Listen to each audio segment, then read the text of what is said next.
하나님의 말씀 사도행전 7장 30절부터 38절까지 말씀 제가 봉독을 하겠습니다.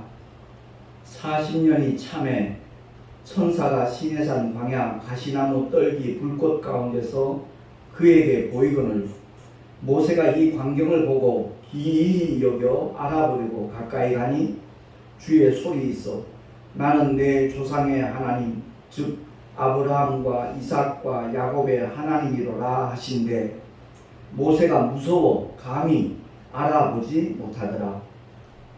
주께서 가라사대 내 발에 신을 벗으라. 너 섰는 곳은 거룩한 땅이니라. 내 백성이 애굽에서 괴로움 받음을 내가 정령이 보고 그 탄식하는 소리를 듣고 저희를 구원하려고 내려왔노니 시방 내가 너를 애굽으로 보내리라 하시니라. 저희 말이 누가 너를 관원과 재판장으로 세웠느냐 하며 거절하던 그 모세를 하나님은 가시나무 떨기 가운데서 보이던 천사의 손을 의탁하여 관원과 속량하는 자로 보내셨으니 이 사람이 백성을 인도하여 나오게 하고 애굽과 홍해와 광야에서 40년간 기사와 표적을 행하였느니라. 이스라엘 자손을 대하여 하나님이 너희 형제 가운데서 나와 같은 선지자를 세우리라 하던 자가 곧 이 모세라. 시내산에서 말하던 그 천사와 및 우리 조상들과 함께 광야 교회에 있었고 또 생명의 도를 받아 우리에게 주던 자가 이 사람이라. 아멘. 기도하겠습니다. 하나님 아버지 은혜를 감사합니다. 오늘은 성경을 알자 18번째 말씀을 다시 한번 상고하는 시간입니다. 주님께서 하늘의 지혜로 충만케 하셔서 정말 아버지의 뜻이 무엇인가를 바로 분별하고 주의 뜻대로 믿음의 길을 걸어가며 달려갈 수 있는 우리 모두가 될 수 있도록 은혜 위에 은혜를 더하여 주시옵소서. 우리 구주 예수 그리스도 이름으로 감사하며 기도하옵나이다. 아멘. 누군가를 안다고 할 때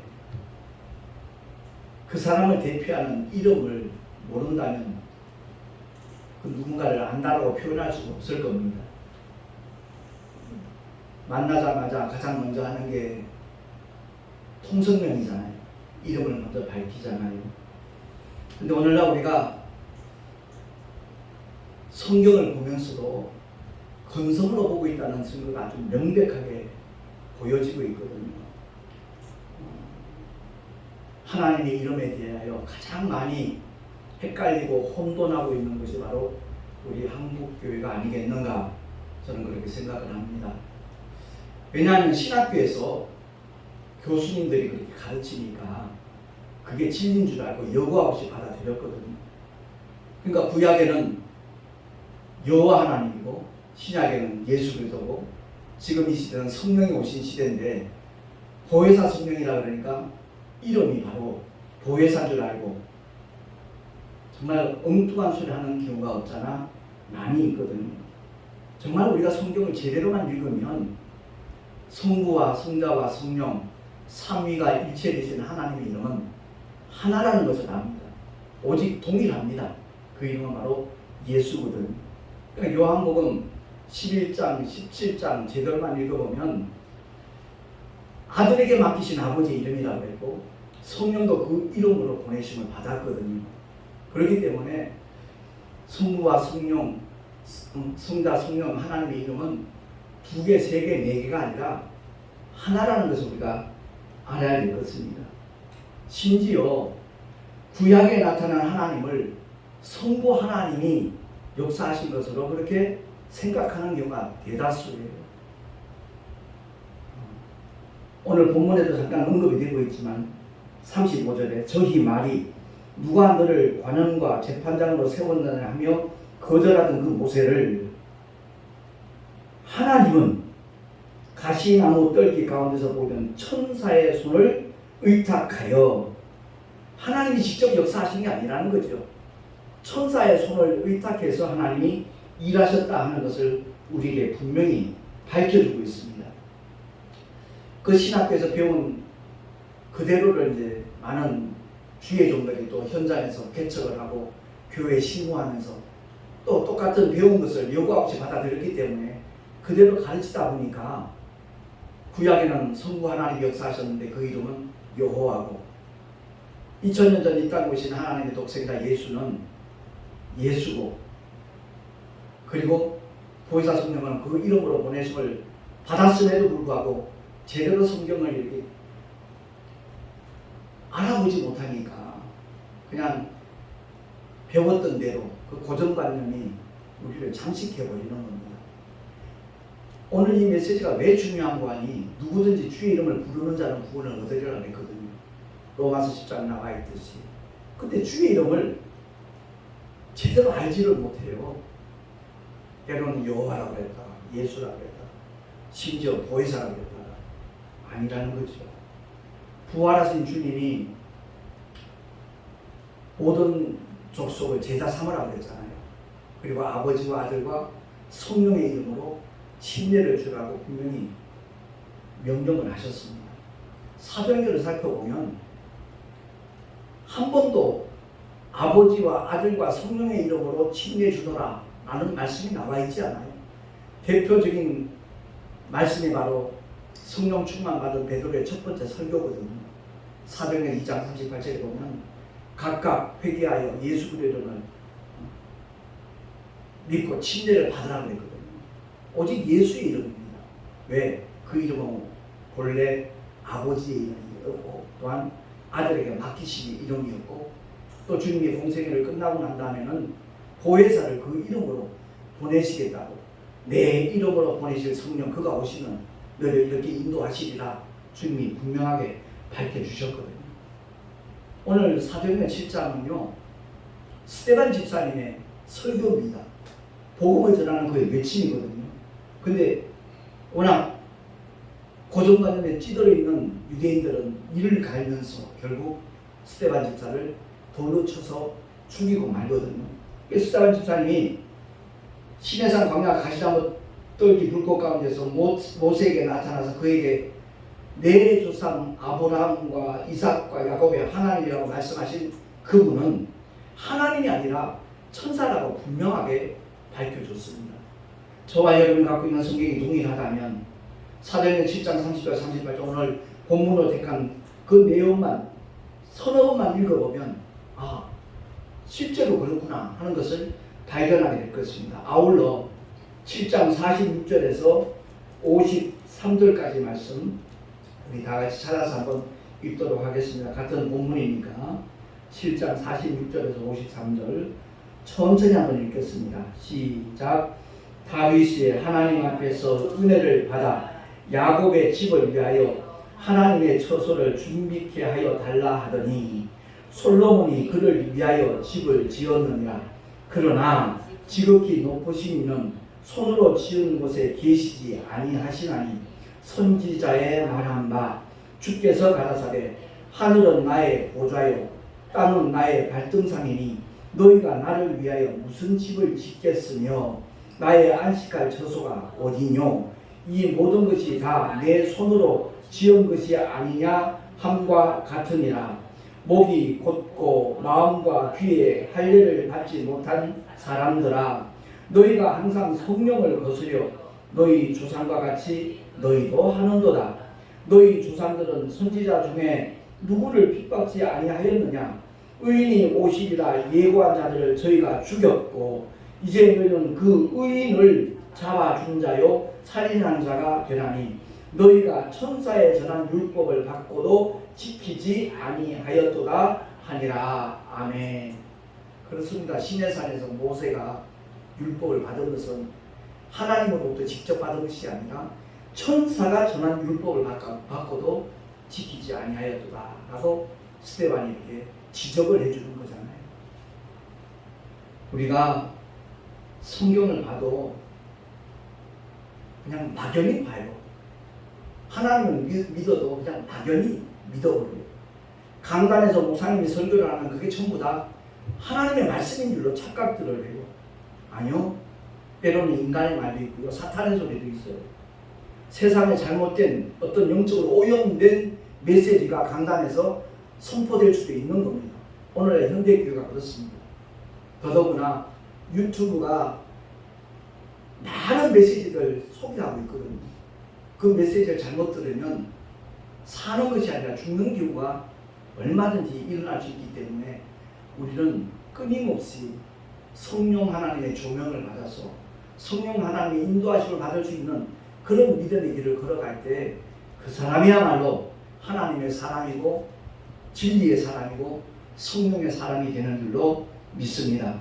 분명히 구약에 나타난 하나님으로 우리가 착각하게 되는 그 존재는 하나님의 특별한 사자였다는 것을 성경은 구구절절 말씀하고 있어요. 특히 하나님의 독생자를 직접 이 세상에 오셔서 복음을 전했을 때 사도 요한이 요한복음 1장 18절 말씀입니다. 분명하게 우리에게 선언하고 가르쳐주는 메시지인데, 구약에 많은 사람들이 하나님을 만난 것 같지만 하나님을 본 사람은 하나도 없다라고 선언을 하고 있는 겁니다. 요한복음 1장 18절 말씀 제가 봉독을 하겠습니다. 본래 하나님을 본 사람이 없으되 아버지 품속에 있는 독생하신 하나님이 나타내셨느니라. 아멘. 율법은 모세로 말미암아 주신 것이고 은혜와 진리는 예수 그리스도로 말미암아 온 것인데, 구약에 아브라함이 만난 하나님, 모세가 만난 하나님 전부 하나님이 아니라는 거죠. 하나님의 전권대사 여호와라는 표어를 가지고 활동한 특별한 천사를 그들은 만났던 것이라는 것을 성경은 우리에게 분명히 일러주고 있습니다. 제가 하나님 이름에 대하여 예수와 여호와에 대하여 차이점에 대해서 몇 번 이렇게 설교한 적이 있는데, 그 설교 들으는 목사님이 그 목사님 생각이고 아니라고 이렇게 이견을 말하는 그런 목사님이 있었어요. 제가 그 얘기를 들으면서 목사님이 신약 성경을 한 200도 300도 가셨으니까 묻고 싶었어요. 솔직한 얘기가. 정말 하나님의 말씀을 200도 300도 하면요 성령 하나님이 조명을 해주셔요. 무엇이 그러고 무엇이 옳다 하는 것을 분명하게 일러주셔요. 우리가 육체를 가지고 만약 하나님을 만난다면 그 자리에서 바로 소멸되고 말아요. 그것을 히브리서는 우리에게 말씀하고 있습니다. 히브리서 12장 29절 말씀 우리가 직접 찾아서 한번 읽도록 하겠습니다. 히브리서 12장 29절 말씀.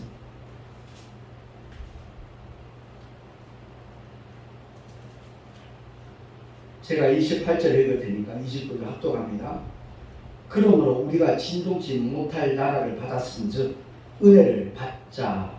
이로 말미암아 경건함과 두려움으로 하나님을 기쁘시게 섬길지니 우리 하나님은 소멸하는 불이시니라. 아멘.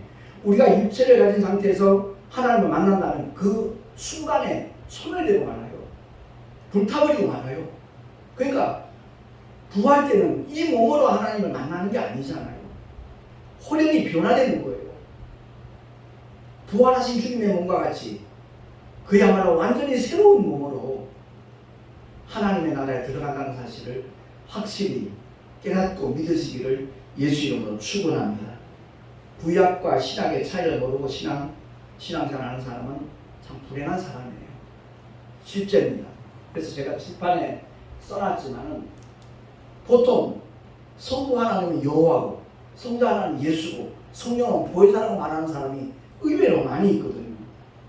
그런데 삼위일체 되시는 하나님의 이름은 하나밖에 없습니다. 동일합니다. 다를 수가 없습니다. 근데 신학교에서 교수들이 가르치다 보니까 그 신학교 나온 모든 목사님들이 그게 진리인 줄 알고 그렇게 가르쳐 왔거든요. 찬양 사역자들 보면 여호와 이름을 높이는 찬양 사역자 굉장히 많이 있습니다. 그럴 때마다 저는 참 마음이 아파요. 안타까워요. 진리를 알아야 되는데 정말 진리를 제대로 알지 못하니까 하나님 보시기에는 어떠실까 이런 마음이 들더라고요. 그래서 제가 주보에 써놨습니다만은 히브리서 3장 5절 6절 말씀 우리 한번 천천히 합독을 하겠습니다. 시작. 모세는 하나님의 온 집에서 사환으로 충성하였고 그리스도는 그의 집 맡은 아들로 충성하였으니 우리가 소망의 담대함과 자랑을 끝까지 견고히 잡으면 그의 집이라. 아멘. 예수 믿고 구원받은 저와 여러분이 곧 하나님의 집이 된다는 것을 히브리 기자는 그렇게 말씀하고 있는 겁니다. 아까도 잠깐 언급했지만 요한복음 1장 17절에 율법은 모세로 말미암아 주신 것이고 은혜와 진리, 복음은 예수 그리스도로 말미암은 것이라는 것을 청명을 하고 있거든요. 그러니까 우리가 율법 아래 머물러 있다가는 가슴을 치며 통곡하는 순간이 온다는 거죠. 복음 안에 들어와야 된다는 거예요. 사도 바울은 늘 그것을 강조하는 겁니다. 율법은 모막선생이다. 진리를 만나기까지. 진리를 만난다 하면은 더 이상 율법으로 돌아가선 안 된다는 것을 늘 강조를 하고 있습니다. 그래서 히브리서 기자도 8장 12절 13절에 이와 같이 선언합니다. 다시 한번 합독하겠습니다. 시작. 내가 저희 불의를 긍휼히 여기고 저희 죄를 다시 기억하지 아니하리라 하셨느니라. 새 언약이라 말씀하셨으며 첫 것은 낡아지게 하신 것이니 낡아지고 쇠하는 것은 없어져 가는 것이니라. 아멘. 율법의 모든 요구를 이루시고 율법의 마침이 되신 분이 주님이십니다. 예수 그리스도의 율법의 마침이 되셨거든요. 더 이상 율법으로 돌아가서는 안 된다는 것을 우리 주님이 말씀하고 있는 거거든요. 그럼에도 불구하고 여전히 여호와를 부르면서 찬양하는 오늘날 교회의 모습이 저 개인적으로 무척 안타깝습니다. 예수 이름을 높여야 되는데 왜 여호와의 이름을 자꾸만 찬양하고 높이는지 그 이유를 모르겠어요. 이런 말로 표현하면 좀 이해가 될지 모르겠어요. 율법과 여호와는 동격이에요. 그러니까 여호와 이름을 부르는 사람은 율법 아래 들어가는 것을 고집하는 것, 그냥 율법 아래 머물러 있는 것을 고집하는 것과 조금 더 다름이 없습니다. 지금까지 듣던 메시지와 다르니까 이상한 반응이 나타나더라고요. 저 목사님 이상한 소리 하네. 이렇게 오해하는 분들이 10명 중에 7, 8명이에요. 근데 제대로 깨닫는 분은 목사님 정말 감사합니다. 그 차이점을 몰랐는데 알게 해주셔서 너무 감사합니다. 복음은요, 받아들이는 순간 거듭나는 거거든요. 예수 이름을 믿는 순간 하나님의 자녀가 되는 권세를 주시는 것이 아버지의 뜻이에요. 누구도 거역할 수 없어요. 누구도 반대할 수 없어요. 그 하나님의 법을 그대로 믿음으로 받아들이는 자, 감사함으로 순종하는 자, 그가 이 세상에서 가장 복 있는 사람이고 행복한 사람인 줄로 믿습니다. 그래서 사도 바울이 바울서신을 우리가 자세히 살펴보면 똑같은 맥락이에요. 갈라디아서 3장 3절 말씀 보겠습니다. 합독합니다. 시작. 성령으로 시작하였다가 이제는 육체로 마치겠느냐. 탄식하는 메시지거든 이게. 그러니까 갈라디아 교인들 중에 거짓 교사가 와서 이렇게 그들을 꿰는 거예요. 예수를 믿고 천국에 가더라도 남자는 하나님의 율례를 따라서 법도를 따라서 양피를 베야 된다는 거예요. 할례를 받아야 된다는 거예요. 그 얘기를 듣고서 앞다투어서 갈라디아 교회 성도들 남자들은 전부 할례를 받기 시작하는 거예요. 그 소식을 들은 사도 바울은 마음이 찢어지는 듯 아팠던 거예요. 성령을 시작하는, 다시 말해서 율법을 지킴으로 성령이 임한 게 아니라 복음을 받아들이고 믿음으로 말미암아 성령을 받은 너희인데 어찌하여 성령으로 시작했다 다시 육체로 마치려고 하느냐.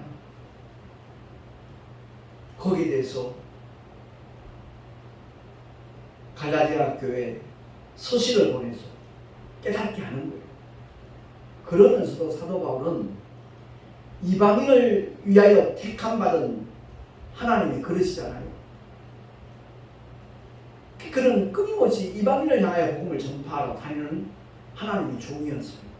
근데 그 내심 마음속에는 자기 동족을 향한 연민이 있잖아요. 그러니까 이 규례를 행하는 자들에게 하나님이 이스라엘에게 복이 있을지어다라고 그는 선포하면서 아울러 나를 더 이상 괴롭게 하지 마라. 나는 예수의 흔적을 가졌다라고 말하고 있는 겁니다.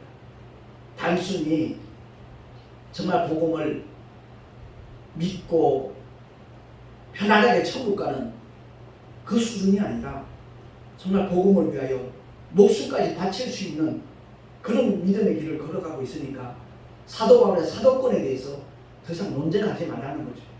시비하지 말라는 거죠. 오직 성령이 오셔서 나로 하여금 그야말로 하나님께서 맡겨주신 사명을 감당하도록 이렇게 역사하고 있는 증거가 있지 않느냐. 내가 복음을 위하여 수고했을 때 받은 바 그 고난의 흔적들, 지난번에도 잠깐 말씀드렸지만 고린도후서 11장에 쭉 나와 있잖아요. 그가 받은 고난의 길, 그가 걸어간 발자취, 그것을 보고 사도권에 대하여 시비하는 사람이 있다면 그 사람은 정말 정신 나간 사람이죠. 전혀 분별력이 없는 사람이라고 볼 수 있는 거죠. 그래서 사도 바울이 갈라디아 교회 성도들에게 5장 18절 주보에 나와 있습니다. 천천히 한번 합독하겠습니다. 시작. 너희가 만일 성령의 인도하시는 바가 되면 율법 아래 있지 아니하리라. 아멘. 제가 목회를 하면서 주일학교 아이들은 정말 하나님의 이름을 제대로 불러요. 예수님 감사합니다. 예수님 사랑합니다. 예수님 내 기도 들어주세요. 하나님 이름을 제대로 불러요. 근데 어른이 되고 안수집사가 되고 장로님이 되면 산기도 때 보면 여호와야 그럽니다. 갑자기 아버지 그러다가 나리 그러는 것 똑같아요.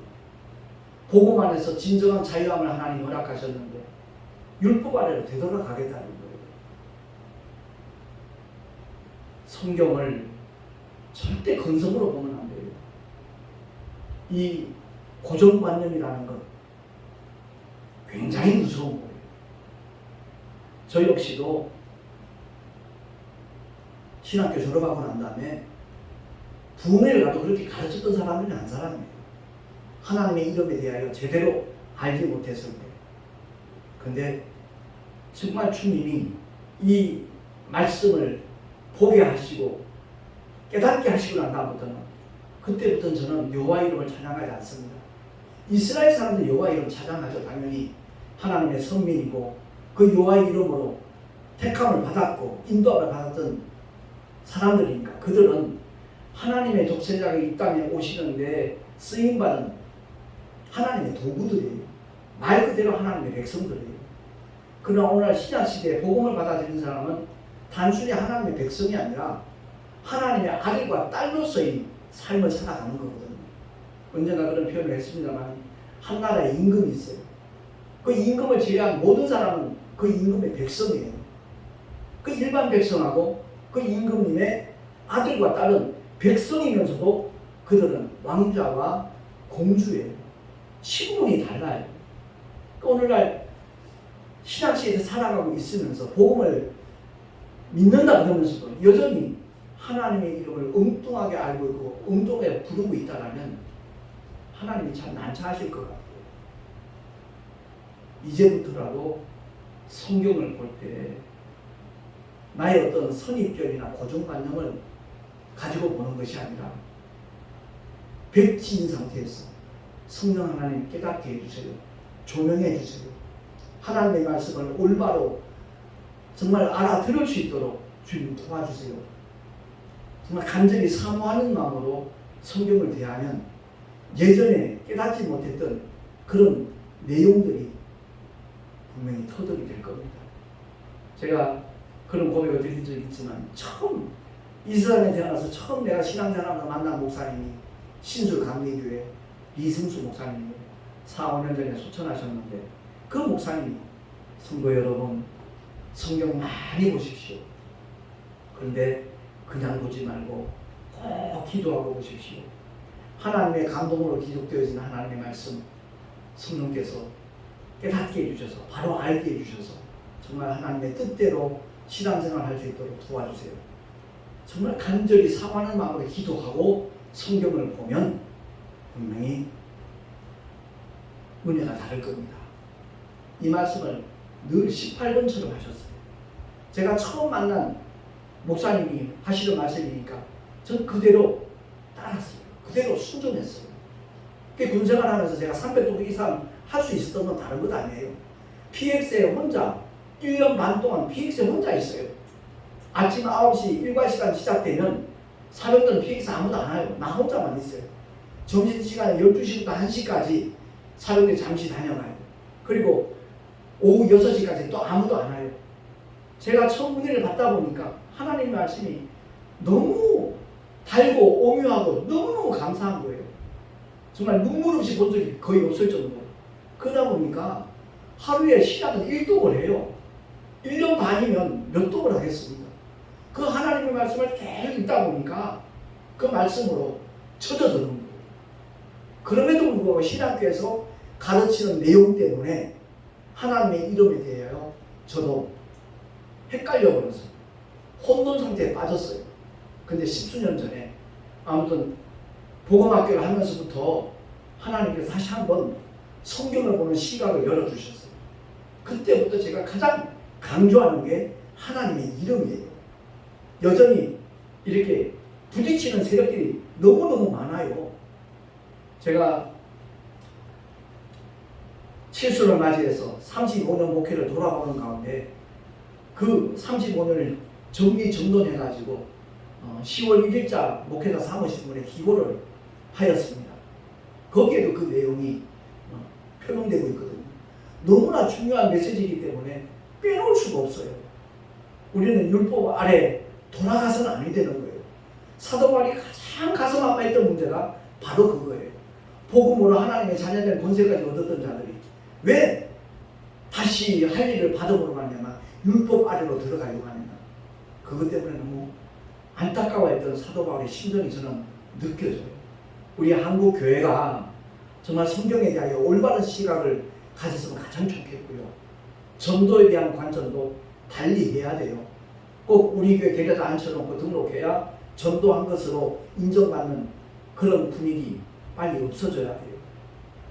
내가 만나는 모든 사람들에게 복음을 제시하고 말씀의 씨앗을 뿌릴 수 있는 그런 성도들이 많아질수록 그들 가운데 성령 하나님 역사하셔서 정말 구원의 반열에 들어갈 수 있는 생명의 역사, 구원의 역사가 풍성하고 다양하게 일어날 줄로 저는 확신합니다. 아무쪼록 오늘 말씀을 통해서 하나님의 이름에 대하여 우리가 지금까지 혼돈 상태에 있었더라면 제대로 정돈을 해서 구약에 나타나는 하나님의 이름은 하나님의 이름이라고 말한 적이 없어요. 하나님의 표호라 그랬지. 그러니까 하나님의 이름은 하나밖에 없다는 거 꼭 기억을 하고 그 주 예수의 이름을 날마다 부르고 높이고 증거할 수 있는 하나님의 사람으로 살아갈 수 있기를 예수 이름으로 축원합니다. 기도하겠습니다. 하나님 아버지 감사합니다. 복음을 다시 예루살렘으로 들고 들어가야 된다는 그런 운동이 오늘날 21세기에 일어나고 있습니다. 그들은 여전히 율법 아래 있기 때문에 복음 안으로 초대하기 위한 그런 노력인 줄 압니다. 거룩하신 하나님 아버지, 오늘 스데반 집사가 선포한 메시지를 통해서 다시 한번 하나님의 이름에 대하여 우리가 살펴보았습니다. 그동안 혼돈 상태에 있었던 하나님의 이름에 대한 우리의 생각들이 그야말로 제대로 자리 잡힐 수 있도록 도와주시고 누구보다도 예수의 이름을 사랑하고 높일 수 있는 우리 모두가 되게 하여 주시옵소서. 아들을 낳으리니 이름을 예수로 하라. 이는 저가 자기 백성을 저희 죄에서 구원할 자이시라 분명히 천사를 통해서 주님은 알려주셨습니다.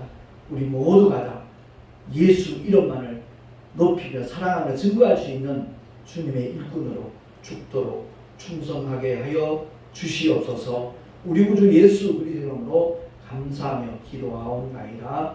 아멘. 교회 소식 주보를 참고하시기 바랍니다.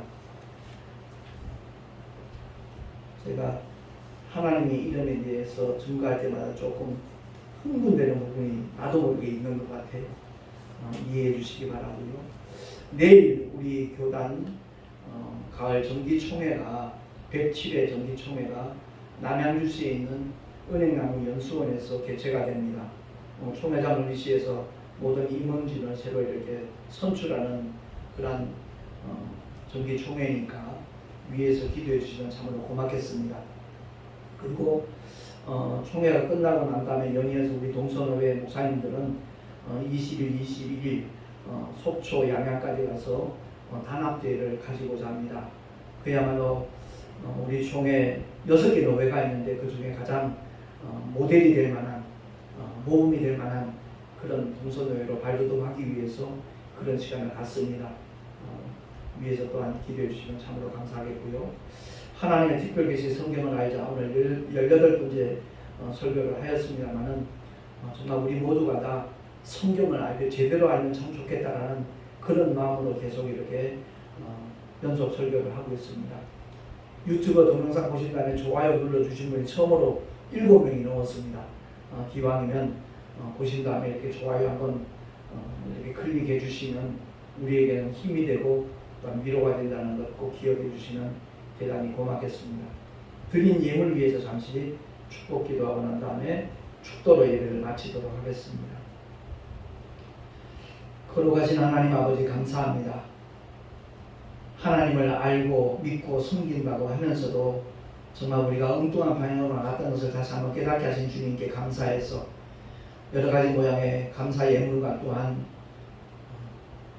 주님의 것을 구별하고 성별해 드리는 11조 예물 드리는 손길들이 있습니다. 일일이 주님 기억해 주시고 흠양하여 주시고 아버지 기쁘신 뜻대로 복음을 위하여 쓰임받을 수 있는 은혜도 허락하여 주시옵소서. 드린 손길들마다 복되게 하시고 그 삶의 자리에 주님이 함께 하시는 믿음의 증거들이 기사와 이적과 또한 축복으로 보여지게 하여 주시옵소서. 우리 구주 예수 그리스도 이름으로 감사하며 간절히 축복하며 기도하옵나이다. 아멘.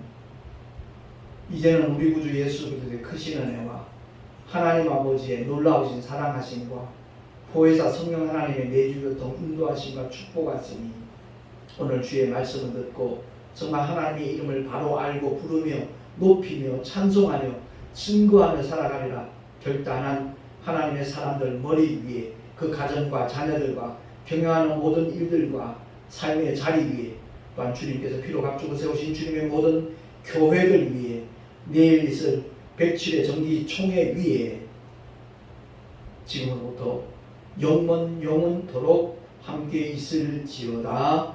아멘.